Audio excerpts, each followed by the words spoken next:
Up next, a guy who knows a thing or two about winning basketball games and is a good friend of Dave Rose, the head coach of the women's basketball team, former collegiate All-American NBA alum, Jeff Judkins, in studio. Your resume is lengthy, my friend. Means I've been alive too long.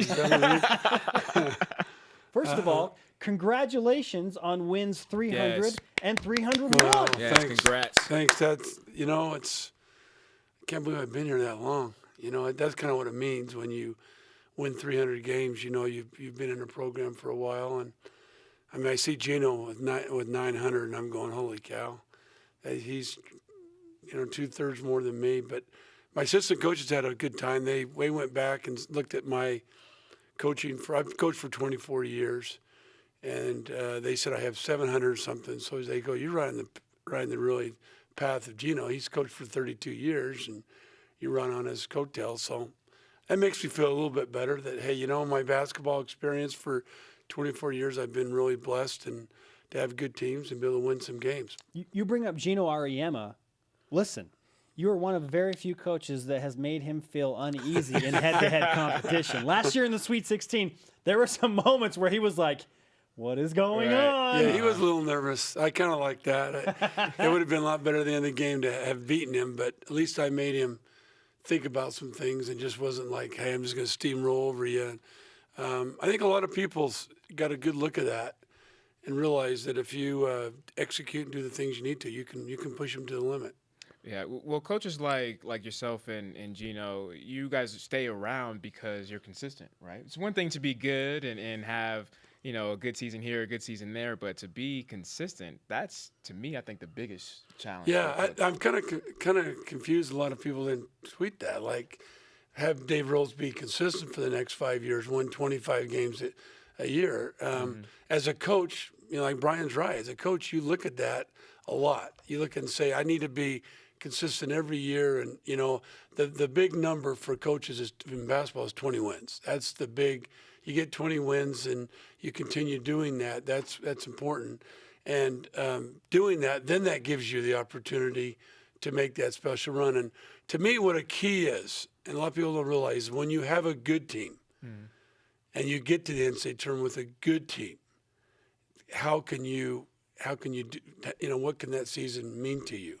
And when Dave had Jimmer and they were good, they went to Sweet 16.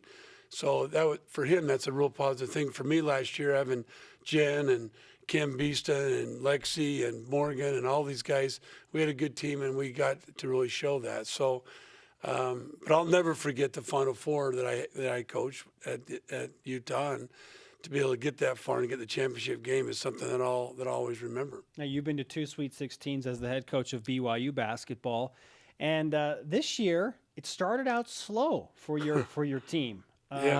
Lost some games that I'm sure you feel like you probably shouldn't have lost, but now have won 12 of 13 and on a 5-game win streak at 19-5 in second place of the West Coast Conference.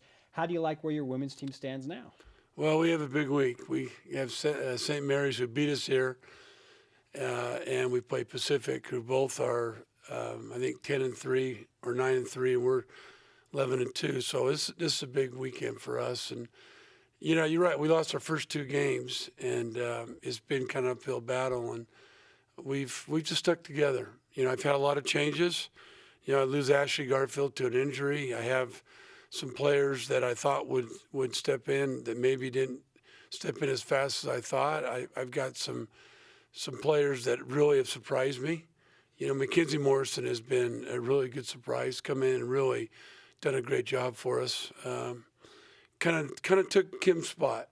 Kim was one of my best defenders, and Mackenzie's done that, and Mackenzie's hit some big baskets for us, some 3-pointers.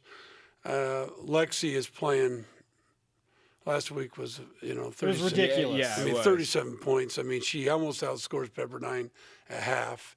Bailey gets in early foul trouble, and Lexi just turns the old switch on. And I want to know what she ate for breakfast that morning. I don't know. I got to find it out too and make sure she's right. But she had a big week for us, and she's playing her best basketball right now. She's the West Coast Conference Player of the Week, a week after Morgan Bailey was named the WCC Player of the Week. So back-to-back there. I heard something interesting from Lexi after she scored 37 and 14, and she said, you know, it wasn't that I was just going crazy or going off. I just feel like I was doing what I can do. Yeah, that's that. You know, to tell you the truth, that's how I looked at it. When that performance, I didn't know she scored that many points. I saw at half she had 24, but I didn't know that until I saw the stat sheet. But that's how she plays, and in practice, or I've seen her in a lot of games just go like that, and it's just kind of like another day. You know, it's kind of like I saw Durant last night get his 40. It's like he just said, "Well, I'm just open. I hit shots." Well, that's what they do, and I thought Lexi really. You know, it's hard when you have a really good first half to come back the second half and do what she did. Yeah. People don't realize how hard that is. The team makes adjustments at halftime. Bailey had to get in the flow, so that kind of takes some shots away from Lexi, but I thought she did a really good job with that. You know, that's interesting what you say as far as coming back after halftime and, you know, kind of rest, you cool down, but still be consistent. For you guys, you're heading into, you know, towards the end of the season, wrapping things up, and then looking into the conference tournament. How important is it for you guys to keep this momentum, you know, keep, you know, peaking, right, at the right moments, especially when you talk about Lexi Eden and Morgan Bailey, your two dominant players? Well, first of all, we have a chance to win the championship, and that's a goal. We're 2 games behind Gonzaga, but we're going to play them here, so we have a chance, and we hope somebody else can beat them. But we've got to take care of our business. Yeah, they almost slipped the other night in quadruple overtime. They probably should have lost, but, you know, it's how basketball is. But we have to take care of our business. But we also want to, like you said, Brian, we want to play good at the end of the year so that when the tournament comes, you know, we have a chance to win. We've been in the finals 2 of the last 3 years. Mm-hmm. We won it once. Last year we kind of stumbled a little bit and had our chances. So we want to go in and hopefully do well in the tournament and be able to have a chance to win it. The men's team has an opportunity here to go on a nice little late season run because they have 3 home games, starting with St. Mary's on Thursday, then Pacific, and then San Diego. Now, if the men's team under Dave Rose, who got that new contract, can make a run and get some wind in the sails, do you envision that they have a chance to now snap back through that bubble and get into the NCAA tournament? Well, I think they've been so consistent over the years, 7 out of the last 9 years. The NCAA looks at that. I think they also look at their strength of their schedule. I think their schedule is, if it's not one of the hardest, it's probably a close second. I think Gonzaga and them have done the best job of scheduling. And then I think third, how they look at it is how well they're playing at the end of the year. And if they can take care of business and win these 5 games and then do well in the tournament. The only negative thing is, you know, St. Mary's and Pepperdine are ahead of them. And if they tie with Pepperdine, Pepperdine has the nod since they beat them. But if they do that, they can come in and they can do some damage in this tournament and have a chance to win it. You never know. The tournament is, Gonzaga's won it, but over the years, both of them have won it, but they haven't won it easily. It's not like they just dominated that championship game. Both teams can come in and really do it. And I think that's what Dave is. I mean, Dave's like me. He's looking at one game. St. Mary's is a very good team. They got to come in with focus and be able to do that. And it looks like they're playing better.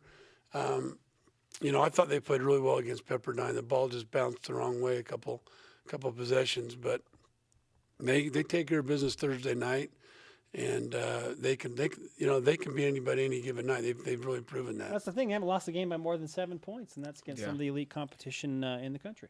Yeah, Dave Rose was interesting. Yesterday we talked about him having 10 different lineups that he started. 10 different starting lineups. It's crazy, and you know it would be nice for him to kind of hone that down and move it into the tournament. But do you think that's something important for him to capture before moving into the tournament? Well, he's made a lot of adjustments, trying to find the right combination, and sometimes it's good at the first of the year, and then all of a sudden another combination comes in and it's better.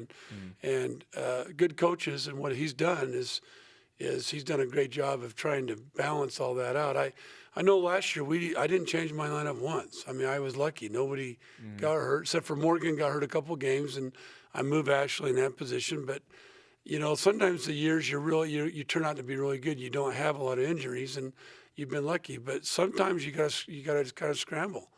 And I thought he's done a good job of trying to mesh what he's doing with certain lineups against certain teams, and he's got some guys that have bought into that, that's important too. You got to buy into that. You might be able to say this is how we're going, but the team doesn't feel good about it. But I think they've done a good job, and he's had two players that, let's face it. I mean, Tyler Haws he's gonna break the record, be the leading scorer in BYU history. And then secondly, to have Kyle, who has broken 5 triple doubles. Come on. I mean, I don't know, Magic Johnson didn't do that. So what does that tell you? I mean, he's got two players and he's getting better play out of his other three and the bench. And I think his bigs have done better the last 3 or 4 games, have come in and tried to be more aggressive and do that. So you and Dave Rose could have some kumbaya moments about injuries and making adjustments in the lineup this year. Yeah. It's been a real challenge, and that's something that I don't want to overlook, and I want to bring to the attention of BYU Sports Nation, is that it's really difficult when you're dealt a bad, I guess, hand of cards, and you have to make the most of that and still go win. And that's what you and Dave have both been able to do consistently. And so, probably a good example of it is you're married and all of a sudden your husband or wife gets sick really bad or an injury and can't function. How does the family deal with it? And yeah, it still goes, but it's not the same. It's just not, and that's kind of what happened. It's really happened to a lot of sports this year. Football got it, and men's basketball, and we've got a little bit of. We've been only losing one player, but Ashley's was a big part of this team, and she did a lot for not just for herself, but for this team to really win as many games as we have. And it's tough. You got to adjust, and maybe that's why we get the big bucks. Is that what it is? That's right. That's why everybody says that to me. Is your 5-year contract coming soon, yeah, Coach? I hope that'd be really nice. Jamming with Juddy as we do every week on BYU Sports Station. Great to have you with us, Coach. Thanks, Good luck Spencer. against St. Mary's and Pacific. Yeah, thanks.